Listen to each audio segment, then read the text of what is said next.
Oi.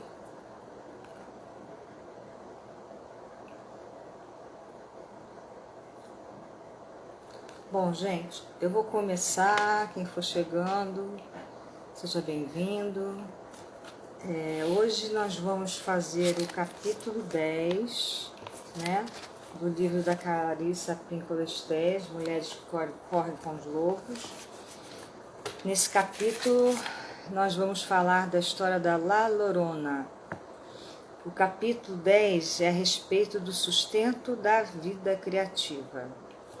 Tá? Ela vai falar de criatividade. É um capítulo muito denso, tá?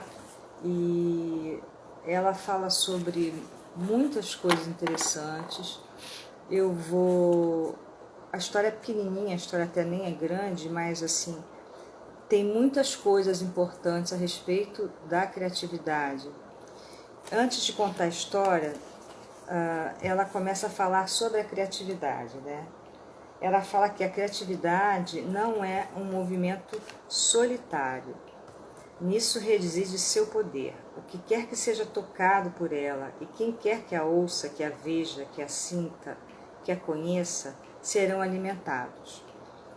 É por isso que a observação da ideia, da imagem, da palavra criadora de outra pessoa nos preenche e nos inspira para nosso próprio trabalho criativo. Um único ato de criação tem o potencial de alimentar um continente. Um ato de criação pode fazer com que uma corrente abra caminho pedra adentro. Por esse motivo, a capacidade criadora da mulher é seu trunfo mais valioso, pois ela é generosa com o mundo externo e nutre a mulher internamente em todos os níveis: psíquico, espiritual, mental, emocional e econômico. A natureza selvagem derrama-se em possibilidades ilimitadas, atua como um canal de vida, revigora, mitiga a sede, sacia nossa fome pela vida profunda e selvagem. Seria ideal que esse rio criador não fosse nunca represado, não sofresse desvios, nem fosse mal utilizado. O rio da mulher selvagem nos alimenta e faz com que nos tornemos seres semelhantes a ela, aquela que dá a vida. Enquanto criarmos esse misterioso e selvagem, está nos criando em troca, está nos enchendo de amor. Ficamos tão vivas que retribuímos, distribuindo vida. A criatividade emana de algo que surge, cresce, toma impulso, se avoluma e se derrama para dentro de nós. Jamais podemos perder a nossa criatividade, ela está sempre ali. Se ela não descobrir nenhuma abertura até nós, ela recua, acumula energia e investe novamente, até conseguir abrir passagem. Os únicos meios para podermos evitar sua insistente energia consiste em construir continuamente obstáculos contra ela, ou permitir que ela seja envenenada pela negligência e pelo negativismo destrutivo. Se a sua corrente estiver envenenada, a corrente da criatividade, pelos nossos próprios complexos negativos internos ou pelas pessoas que nos cercam, os delicados processos que forjam nossas ideias também ficam poluídos. Passamos então a ser como um rio que morre. Vagueamos sem destino, fingindo poder sobreviver, sem exuberância da vida criativa, mas não podemos nem devemos. Para trazer de volta a vida criativa, as águas têm que ficar claras e límpidas de novo. Isso tudo porque a história, né, é uma história metafórica, logicamente, da La Llorona, e é uma história que tem duas, vamos dizer assim, duas versões, uma versão mais antiga e uma versão mais moderna. Eu vou falar as duas versões, até porque a segunda versão, a mais moderna, fala muito dessa questão do porquê que a nossa, vamos dizer assim, o nosso rio que corre, né, dentro de nós tem que ficar límpido. para que a criatividade também possa existir.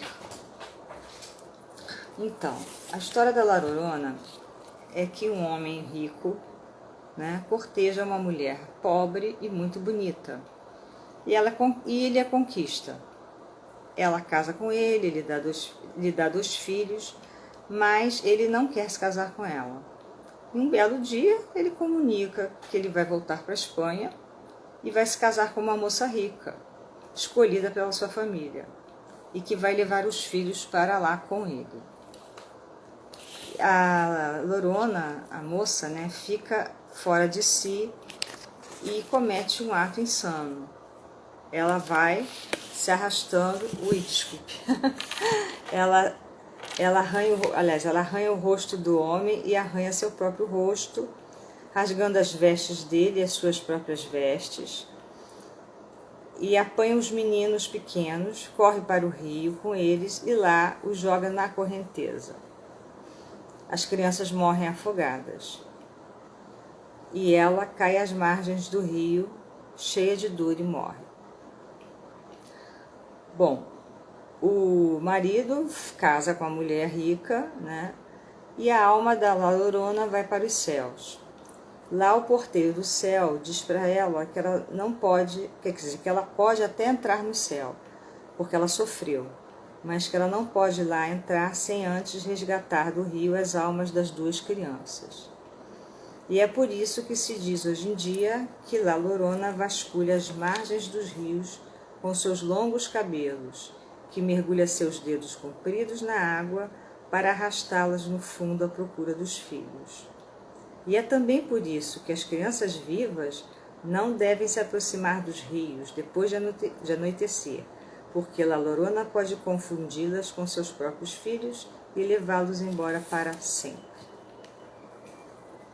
Bom, essa é a história antiga, né?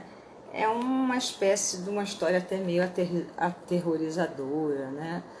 Colocar um pouco de medo nas crianças para elas não saírem sozinhas, irem para o rio, enfim, é uma história muito antiga. Agora eu vou contar a história moderna, tá? A história moderna é parecida, né? No caso, né, é a mesma coisa. Ela tem dois filhos de um homem rico, que era um homem que tinha uma indústria, né?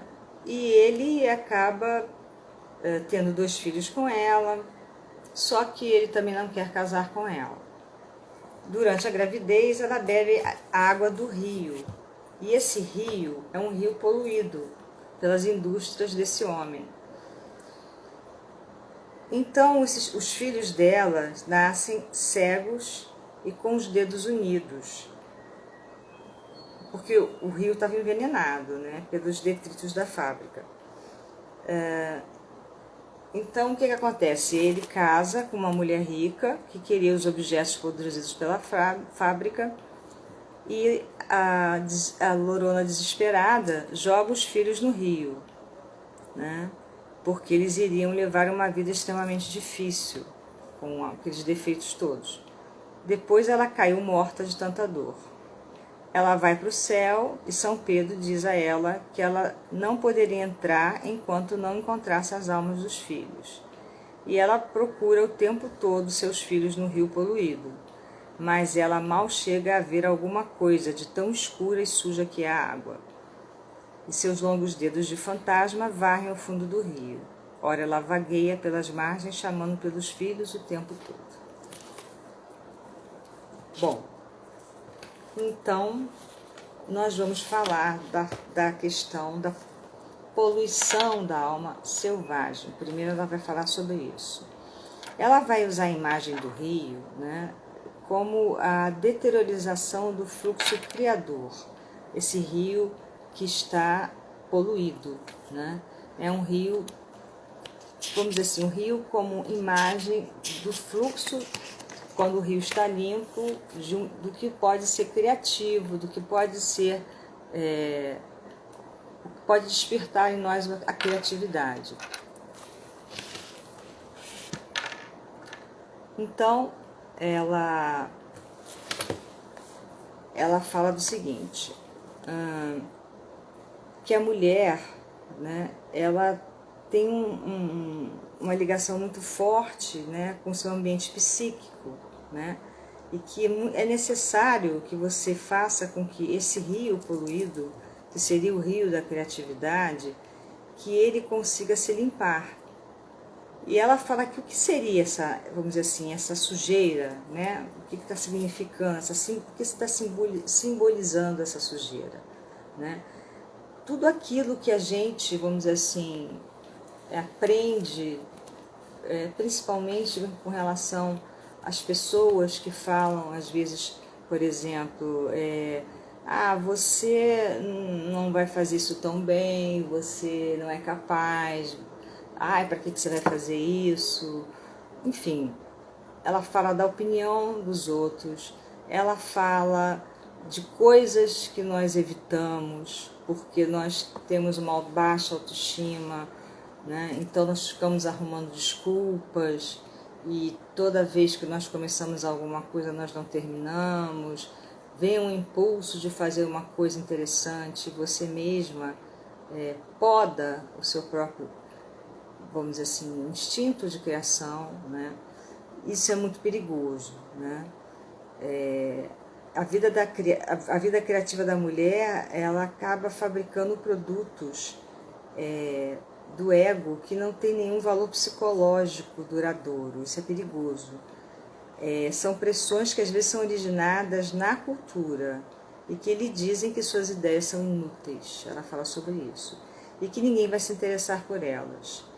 E que é vão o esforço de continuar. Isso seria a poluição do rio, né? Vamos dizer assim, a metáfora da poluição do rio. Bom, complexos negativos, enfim, tudo que pode ser novo, que teria um potencial novo, que poderia dar algo novo a nascer, né? O que estaria em estado de crisálida, tudo isso, né, acaba ficando envenenado, né? Acaba ficando com excesso de resíduos tóxicos, vamos dizer assim, né? Que acaba estragando o impulso criador, acaba tirando a nossa energia, né? E ela fala muito que o efeito mais comum da poluição da vida criativa da mulher é a perda da vitalidade. Isso prejudica a capacidade da mulher de criar ou agir no mundo, né? Num ciclo natural existe uma inquietação, uma impaciência, mas no decorrer, né, não ocorre jamais uma sensação de que a alma selvagem esteja morrendo. Isso quando você está num ciclo natural de criatividade, você está sempre correndo atrás de alguma coisa, né? Vamos dizer assim, existe sempre uma busca, né, natural, uma inquietude, né? Mesmo quando nossa energia criativa está envolvida num longo processo de incubação, nós ainda ansiamos pelo resultado. Sentimos os estalos e ondulações de nossa vida que gira e zumbi dentro de nós. Então, quando você está ainda com seu rio limpo, né, com a sua criatividade num ciclo natural, você está o tempo todo atenta a essas sensações, esses comichões de fazer alguma coisa, né? Você não perde isso. Agora, quando a vida criativa começa a morrer, já é completamente diferente, né? Sentimos perda de energia, cansaço, não há nada que esteja incomodando, levantando questões, enfim, não nos traz alguma coisa que a gente sente que tenha ânimo de fazer, né? É como se as coisas estivessem turvas, né? Tudo dá a impressão de estar impuro, poluído, envenenado, né? E aí ela pergunta, como pode a vida criativa da mulher ser poluída? Esse enlameamento da vida criativa invade todas as 5 fases da criação. A inspiração, a concentração, a organização, a implementação e a manutenção. As mulheres que perderam uma ou mais destas fases relatam que não conseguem pensar em nada de novo, de útil ou que desperte a sua empatia. Elas se veem facilmente perturbadas por casos de amor, por excesso de trabalho, por excesso de lazer, por fadiga ou então pelo receio de fracassar. Elas não conseguem dominar a mecânica da organização e seus projetos acabam espalhados por aí em centenas de lugares aos pedaços. A pessoa se dispersa completamente, né? Ela não consegue encontrar foco em nada. Às vezes a mulher tropeça na própria introversão e quer simplesmente que as coisas existam só porque ela deseja. Outras vezes ela sofre agressões por parte daqueles que a cercam, ou vozes que lhe soam na cabeça. O que você faz não está bem certo, não é bom o suficiente. Não é suficientemente isso ou aquilo. É pretensioso demais, ínfimo demais, insignificante demais, demora demais, é fácil ou difícil demais. Enfim, se acaba estragando, né, qualquer tentativa de tentar algo, né? E existem mil desculpas, né, que você acaba arrumando, né, para não fazer as coisas. Você começa a procrastinar, você começa a evitar até que, sei lá, surjam coisas. Vamos supor, você se sente atraída por uma ideia de alguma coisa. Vamos supor, você quer aprender a fazer bolo, né? Uma coisa simples, vou dar um exemplo simples. Você nunca cozinhou, você sabe que existem receitas, você sabe que se você comprar os ingredientes, seguir a receita, você vai conseguir. Só que, mas eu nunca cozinhei, mas vai custar tanto, enfim, você arruma mil desculpas estúpidas, sem sentido, para não fazer as coisas mais simples possíveis. Não tem fluxo criativo, simplesmente. Porque criatividade está em tudo, né? A criatividade ela não pertence só às coisas que a gente pensa que estão ligadas a grandes eventos, né? Um artista plástico, um cantor, enfim. Não, né? Existem coisas que para você fazer, você não precisa estar fazendo uma grande, vamos dizer assim, uma coisa que apareça para N pessoas. O fato de uma pessoa, por exemplo, cozinhar, né, gostar de cozinhar e inventar um prato, colocar um tempero diferente, isso é criatividade também, né? O fato de você, não sei, desenhar alguma coisa, deixar fluir a sua imaginação, pegar um papel, pegar tinta ou lápis, enfim, você fazer alguma coisa que sai de você. Tudo isso é criatividade. A criatividade está no nosso dia a dia, ela não está necessariamente em coisas que as pessoas acham que estão só nas capas das revistas, estão em coisas assim super aparecidas, vamos dizer assim, né? Não necessariamente, né? E é importante usar no dia a dia, né, essa criatividade, porque quanto mais você busca novidades, você vai se descobrindo também, você vai descobrindo dons, você vai descobrindo capacidades, você vai descobrindo coisas que você nem conhecia em você. Isso vale, lógico, tanto para as mulheres quanto para os homens, né? A criatividade não pertence só à mulher, né? A Clarissa, ela fala muito das mulheres, né? Eu até estava pensando muito quando eu li esse texto sobre isso, né? Ela fala muito da mulher selvagem. A questão aqui é trabalhar justamente as questões das mulheres e que são questões ligadas a uma repressão cultural muito grande que nós sofremos durante, sei lá, quantas décadas, centenas de anos, etc. Mas eu acredito, na minha visão, que existe também em relação aos homens um pouco dessa, vamos dizer assim, dessa repressão da criatividade muitas vezes. Porque os homens, eles têm muito a pressão do, vamos dizer, ter que dar certo, né? Ter que ganhar dinheiro, ter que ser bem-sucedido na carreira. Existem certas exigências que levam os homens a tentar ser muito racionais, né? A verem as coisas de uma forma muito racional. Inibe muito o lado intuitivo às vezes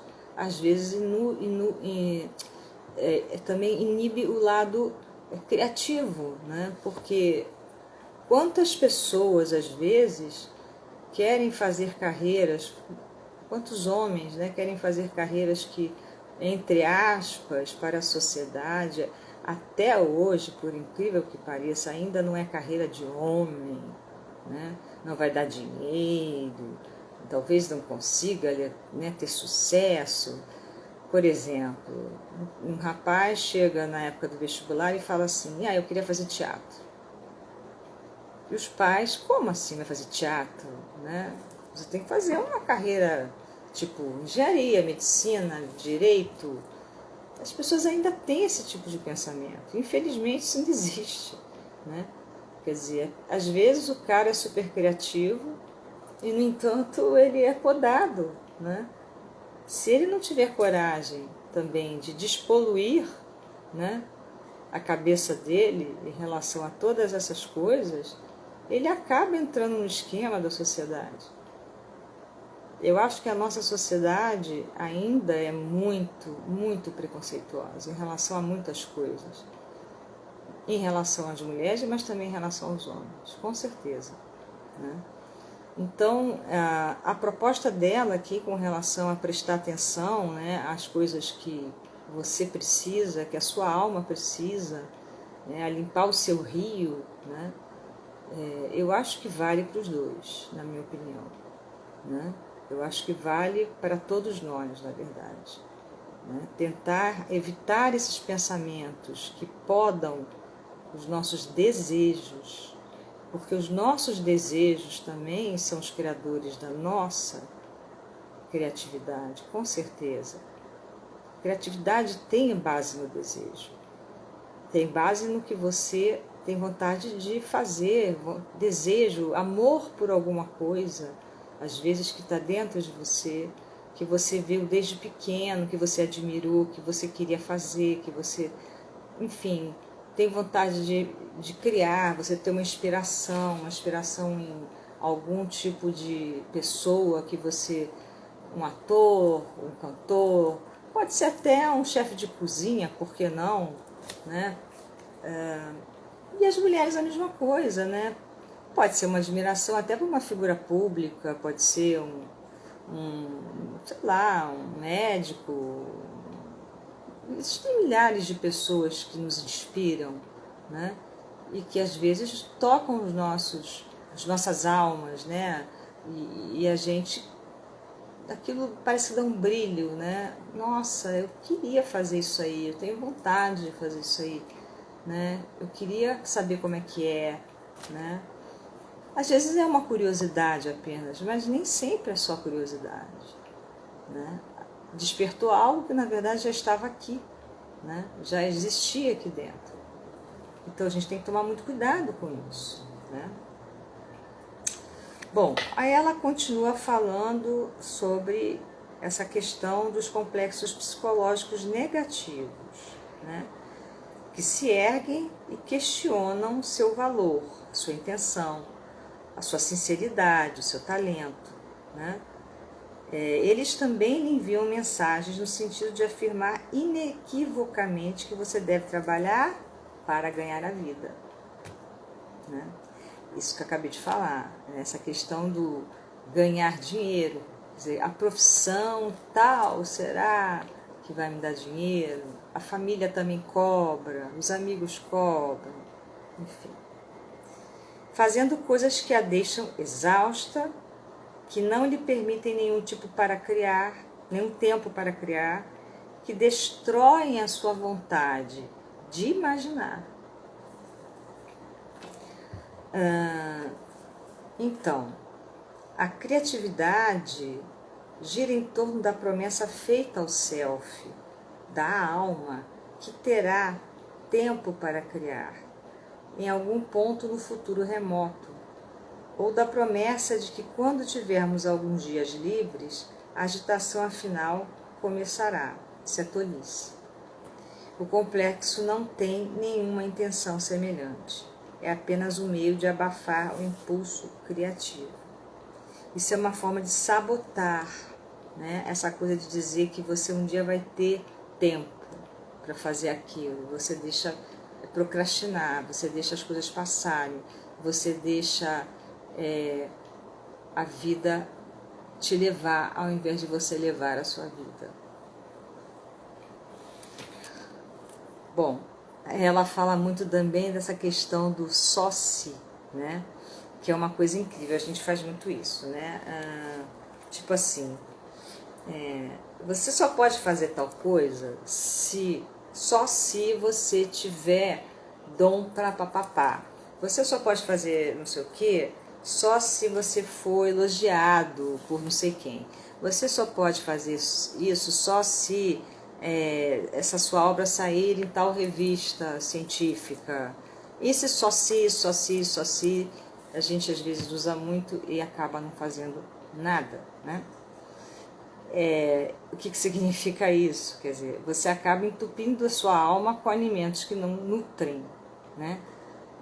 Uma coisa é você receber algum tipo de comida, outra bem diferente é ser realmente nutrida, né? São coisas bem diferentes. Um dos maiores problemas do complexo criativo está na acusação de que não importa o que você não esteja fazendo, não irá dar certo porque você não está raciocinando com lógica, não está sendo racional. O que você fez até agora não era lógico e, portanto, está fadado ao fracasso. Em primeiro lugar, os estágios básicos da criação não são lógicos, nem deveriam ser, né? Da onde se pode dizer que algo criativo vem de uma lógica? Geralmente a criatividade ela vem de um certo caos, o caos criativo, né? De uma coisa que, como é que eu vou dizer, não é aquela coisa que você colocou no papel, número 1, fazia assim, número 2, fazia assado, número 3, não é por aí, né? É alguma coisa que vem e acontece, explode, que tem vida própria, né? Até te surpreende, né? Você descobre que você é capaz de fazer determinada coisa que você nunca imaginou, certo? Bom, ela continua falando das mulheres. Já vi mulheres cumprindo longos expedientes em empregos que desprezam só para poder comprar objetos caríssimos para casa, parceiro, filhos, enquanto deixam em segundo plano outros talentos consideráveis. Já vi mulheres insistindo em limpar tudo dentro de casa antes de poder se sentar para escrever. E todas sabemos que há algo de curioso na limpeza doméstica. Ela nunca termina. Um jeito perfeito para paralisar uma mulher. A mulher precisa ter o cuidado de não permitir que o excesso de responsabilidade roubem o tempo necessário para seus êxtases, improvisos e repousos criativos. Ela deve simplesmente fincar o pé e dizer não a metade do que ela acredita ser seu dever. A arte não foi feita para ser criada somente em momentos roubados. O que eu acabei de falar, a arte aparece, a arte é espontânea, a arte é uma coisa que vem, acontece, criação, né? Vem da tua alma, vem daqui de dentro, né? Quem não olha para dentro, não dá para ser criativo. quem não dá valor ao que vem espontaneamente, como é que você cria? Na hora que você cria algo, às vezes nem você consegue praticamente ter um pensamento. Por exemplo, um chefe de cozinha, né? Ele resolve botar um tempero, dá na telha dele. Vem uma coisa assim, eu acho que se eu colocasse tal coisa, vai ficar mais picante, vai ficar mais ácido, enfim. E ele vai lá e pega o tempero e põe, né? E aí ele vai experimentar ele até às vezes vai se surpreender com o resultado. Mas não é uma coisa que você faz um raciocínio, uma coisa racionalizada, né? É bem diferente o processo, né? Bom, pode também acontecer do processo criador da mulher ser mal compreendido ou desrespeitado pelos que a cercam. É aquela história que eu já falei, né? Das pessoas ficarem criticando, condenando, questionando, né? Mas para que você vai fazer isso? Você já é tão ocupada com seus filhos, com a sua casa, com seu marido, ou você já trabalha tanto, você já faz, enfim, mil coisas. Isso também eu acho, vou colocar aqui a minha opinião, também pode acontecer com os homens, com certeza. Como é que você vai ter tempo? Você trabalha até não sei que horas, você faz isso, você faz não sei o quê. Como é que você vai pintar? Sei lá, o cara é médico, né? Trabalha pra caramba, mas ele tem vontade de pintar.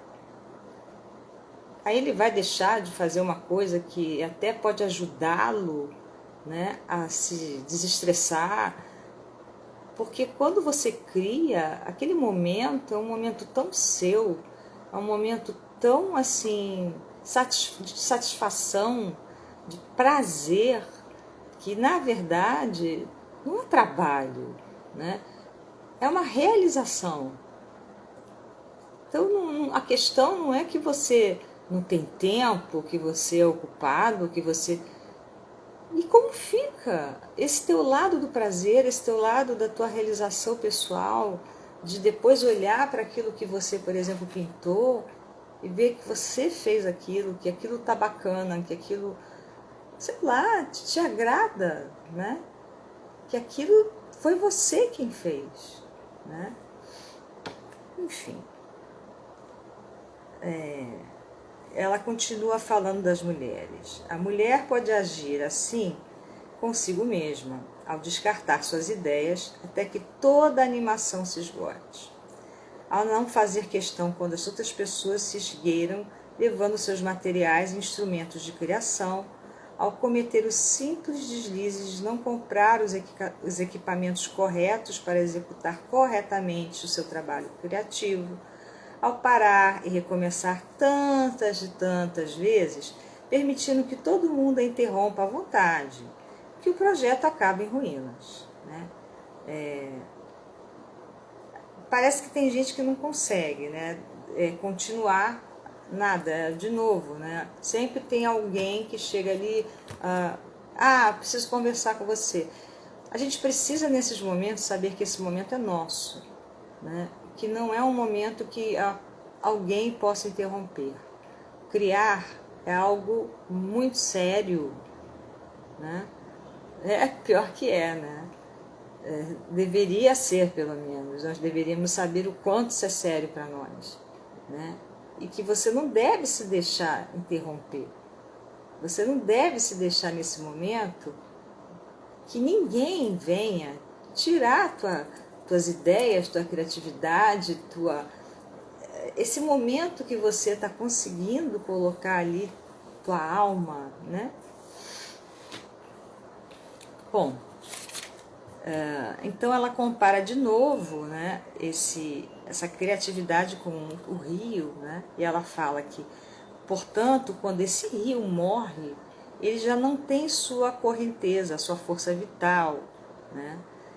Os hindus dizem que nem sem Shakti, a personificação da força vital feminina, Shiva, que abrange a capacidade de agir, se torna um cadáver. Ela é a energia vital que anima o princípio masculino. E o princípio masculino, por sua vez, estimula a ação no mundo. né? Ela aqui vai começar a falar, né, da psicologia, ou melhor, da psicanálise junguiana, e ela vai falar do ânimos e o quanto o ânimos é importante nessa questão da criação também, tá? Porque é o seguinte, ela fala assim, na história, né, esse homem com quem ela queria se casar, com quem ela tem os filhos, né, ele seria o seu ânimos, né, o que faz com que ela se esforce para não criar. Muitas vezes ela não consegue sequer chegar a esse ponto, mas sim para obter uma permissão inequívoca, um sólido sistema interno de apoio para que crie a vontade. Espera-se que um ânimo saudável se envolva com o funcionamento do rio, e é assim que deve ser. Para Jung, né, tanto a mulher quanto o homem, né, dentro da mulher existe vamos dizer assim, um arquétipo, uma parte masculina, que ele chama de ânimos. E dentro dos homens existe a ânima, que é uma parte feminina, né? É um complemento, né? E para a mulher, o ânimos seria uma força na realidade, não uma coisa que atrapalha. O ânimos, ele daria a capacidade de você concretizar as coisas. Eu vou fazer uma comparação assim, mais ou menos a seguinte. Quando você pensa, né, no que os orientais falam em termos de energia, vocês já devem ter ouvido falar sobre isso, do Yin, do Yang, aquele desenho que a metade é branca e a outra metade é preta e forma uma bola, né? E dentro da metade branca tem um olhinho preto e dentro da metade preta tem um olhinho branco, que quer dizer o seguinte, na parte Yang existe uma parte pequena que também é uma parte Yin, feminina, e na parte Yin, de mulher, tem uma partezinha Yang, que é a parte masculina, né? Quer dizer, nós temos dentro de nós a necessidade dessa completude, as duas coisas juntas se completam, né? E para que a criatividade exista, né, tem que existir tanto o estímulo criativo, a coisa que existe mais, vamos dizer assim, na orientação deles na mulher, né, a capacidade de inventar coisas, de criar, mas também precisa ter o lado masculino, que é o lado que vai concretizar as coisas. Você pode ter 1000 ideias e elas ficarem perdidas e não haver concretização. Assim como você pode ter muita concretização no sentido muito racional, ser uma pessoa muito racional, ter aquela história que eu falei do primeiro tem que fazer assim, segundo tem que fazer assado, né? E não ter o estímulo interno, né? Não ter essa coisa que vem da alma, de criar uma coisa, de deixar fluir uma ideia, né? Então os dois se complementam, tá? Eu gosto mais de falar assim, eu acho mais fácil de entender, né? Porque ela fala o tempo todo a partir dessa questão do ânimos, dessa completude, dessa necessidade, né? De uma coisa, do ânimos ajudar a mulher, né? A expor seus sentimentos, seus pensamentos, de modo mais concreto, né? E colocá-los, enfim, em termos, né, de ação, vamos dizer assim, agir, fazer, né? E ela fala que o que acontece, né, no caso aqui, é que ele age como um ânimos que não, ele apenas, ele não dá valor ao lado criativo dela, aqui na história, né? Ele, ao contrário, ele acaba levando-a a se destruir, né? Mas vamos continuar. Então ela vai tocar de novo na imagem, né, da mulher selvagem, do self, da alma, A mulher selvagem é o motorista. O ânimos acelera o veículo. Ela compõe a canção, ele escreve a partitura. Ela imagina, ele dá conselhos. Sem ele, a peça fica escrita na nossa imaginação, mas nunca é escrita e nunca representada. Sem ele, o palco pode estar repleto, mas as cortinas nunca se abrem e a portaria permanece sem iluminação. Portanto, a necessidade da completude, né? Eu acho que feminino e masculino se complementam.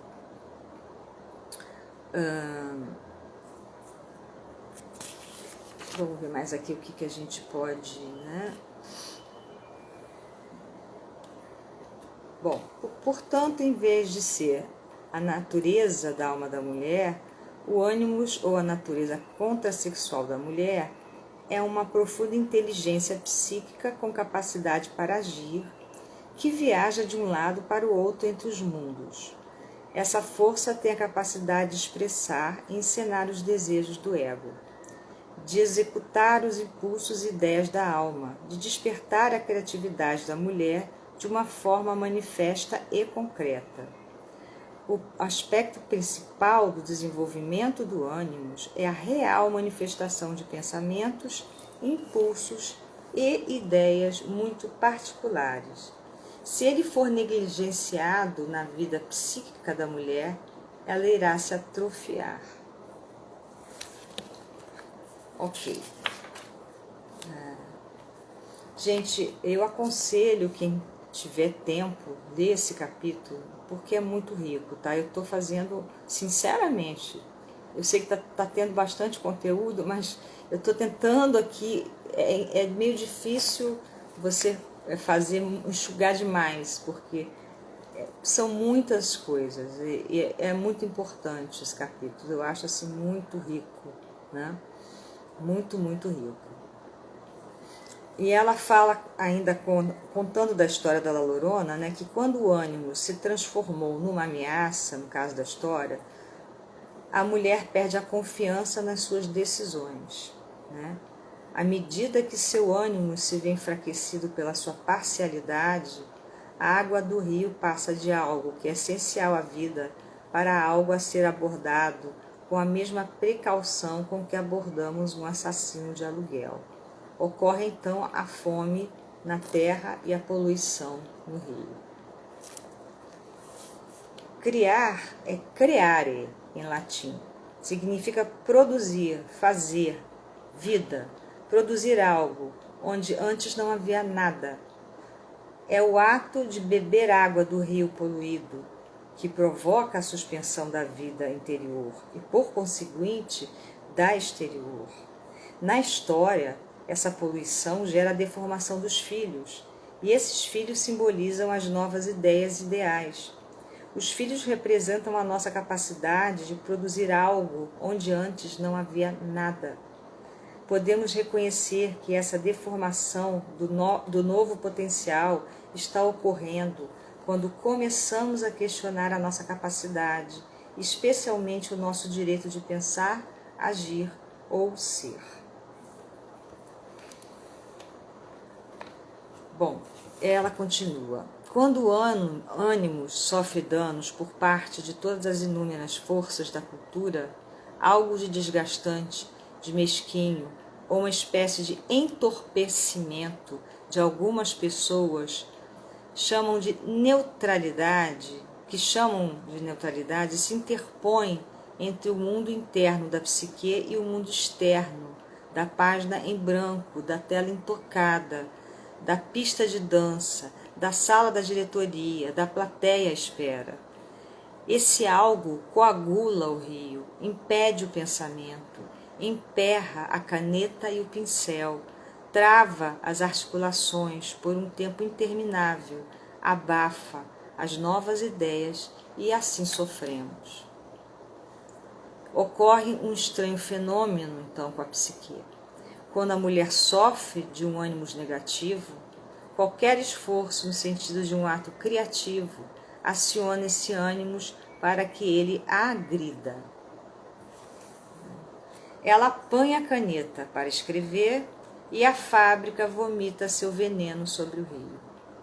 Ela pensa em se matricular num curso ou começar aulas, mas para no meio, sufocada com a falta de apoio e alimento interiores.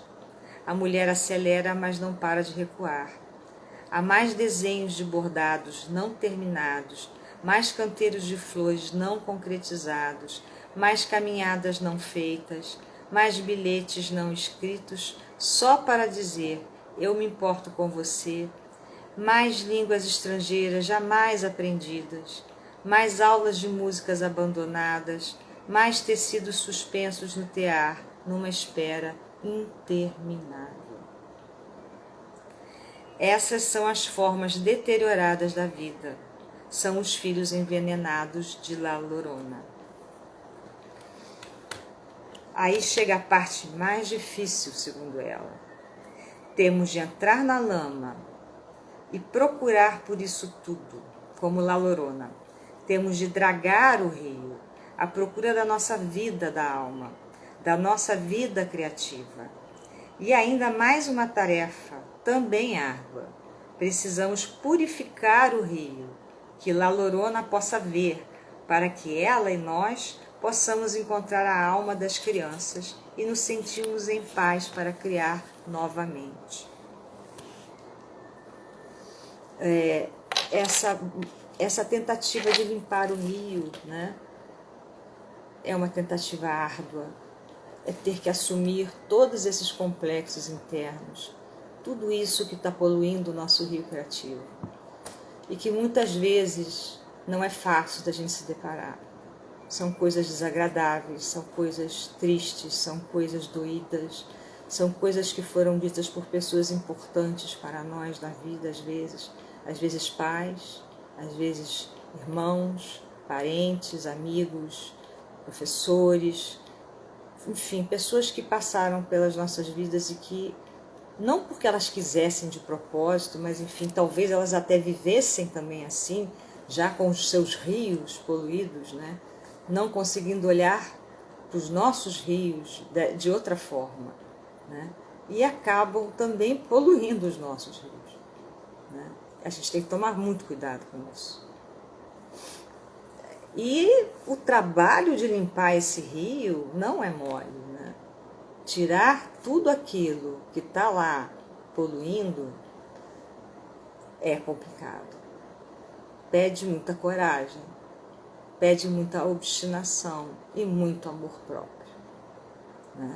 Eu acho que primeiro conseguir entender que você está se bloqueando já é muito difícil. Assumir que é você mesmo que está fazendo esse trabalho de poluição, porque você está aceitando que polua o seu rio. Você está deixando que tudo isso impeça a sua criação. Que isso tudo, né, trave a sua criatividade. Porque se a gente parar para pensar, eu gosto muito de dizer isso, né? Não existe vítima, não. A gente permite por algum motivo que as pessoas nos destruam ou que as pessoas nos poluam, né? A gente deixa essas coisas entrarem, ficarem, por mil motivos. Cada um tem que descobrir o seu, né? Pode ser por acomodação, pode ser por falta de amor próprio, enfim, N motivos. Mas tem que olhar para dentro, para poder limpar. E é um trabalho árduo. E às vezes pede realmente que você busque um tratamento, que você busque algum tipo de terapia, que você busque alguém que te ajude a limpar. Porque sozinho é muito complicado. Não que não possa ser feito, mas é muito difícil. Então ela dá umas dicas, né, vamos dizer assim, de como é que você vai agir, né, mais ou menos, para fazer essa limpeza do rio, né? O que você vai fazer em relação a esses complexos negativos? Como é que você pode fazer? Primeiro, seja sensível. É assim que se limpa o rio, né? Os lobos levam vidas imensamente criativas. Eles fazem dezenas de opções todos os dias. Decidem de um modo ou de outro, avaliam distâncias, concentram-se na presa, calculam suas chances, aproveitam oportunidades, reagem vigorosamente para realizar suas metas. Suas capacidades de encontrar o que está oculto, de aglutinar intenções, de focalizar a atenção no resultado desejado e de agir em seu próprio benefício para atingi-lo, são as exatas características necessárias para a realização criativa nos seres humanos. Para criar é preciso que sejamos capazes de nos sensibilizar. A criatividade é a capacidade de ser sensível a tudo que nos cerca, a escolher em meio a centenas de possibilidades de pensamentos, sentimentos, emoções, reações, ações, e a reunir tudo isso numa mensagem, expressão ou reação inigualável, que transmite ímpeto, paixão e determinação. A segunda dica: seja selvagem. O rio não começa já poluído. Isso é nossa responsabilidade. O rio não fica seco, nós o represamos. Se quisermos lhes permitir sua liberdade, precisamos deixar que a nossa vida ideativa se solte. Corra livre, permitindo a vinda de qualquer coisa, a princípio sem censurar nada. Essa é a vida criativa. Terceiro, comece.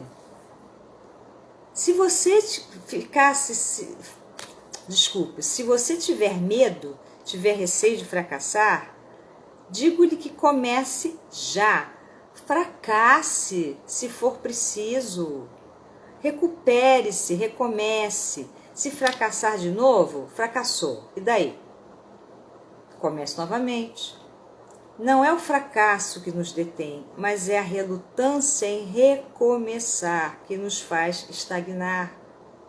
Se você estiver apavorado, qual é o problema? Se você estiver com medo de que algo vá dar um salto para mordê-lo, né? Pelo amor de Deus, resolva isso imediatamente. Deixe que seu medo surja e morda para que você possa superá-lo e seguir adiante. Você irá superá-lo. O medo acaba passando. E eu digo, né? Tudo passa, cara, em frente. Tudo passa. 4.